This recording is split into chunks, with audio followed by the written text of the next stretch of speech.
To be very honest, I don't think it's something I've given too much thought. I think, like Hemaji said, it's more something that you're given versus what you want or expect for yourself. Um, the intention really is to just do good work. I think all of us are so passionate about our work. It's the constant endeavor is to work with extremely challenging directors, films, roles, to grow, to learn, and maybe somewhere along the way success happens, and the tags that we're given are given. But I think, like she said, I think it's a very unique and interesting place to be. I think that like I said, there are sacrifices. You have to be extremely dedicated. For example, I haven't gone to college. I finished my 11th and 12th, and even my 11th and 12th, I just about managed to finish because I was already a very successful model by that time, and I was based in Bangalore, but I used to keep traveling to Mumbai and to Delhi for work, and I couldn't keep up.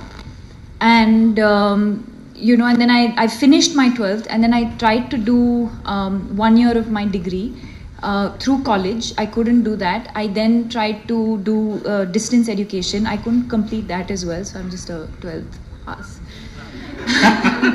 Which my parents back then had a big issue with, because they always wanted me to only start working after I had got a basic degree. Congratulations. Which is, the always, I think the very conservative Indian way of looking at it is to say you need to have something to fall back on.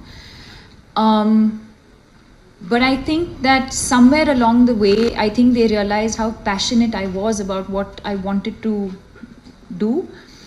And something changed, and they were like, no, she seems extremely focused. And then, overnight I had wings to fly. And I don't think I would be able to achieve what I have if I didn't have their support. To go home every night and to know that my parents believe in my vision, to know that they're absolutely okay with everything that I do. And somewhere, I'm sure it's also got to do with the fact that, with the way they've brought me up. Maybe they felt confident about the fact that they're confident about the way they've brought me up, and to let me go.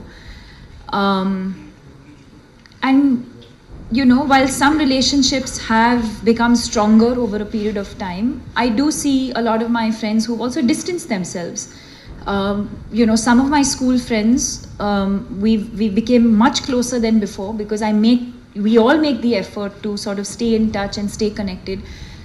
But a lot of people, I think, could not handle the success that came my way and sort of, disconnected. And I'm not upset about it. I just feel that's just the way, life goes. The people who are closest to you eventually, they understand. And yes, as far as romantic relationships are concerned, they are complicated, because it's difficult to find someone who who understands your success, who understands your passion for what you do, who understands the fact that maybe you earn more money than them. So it is a complicated place to be.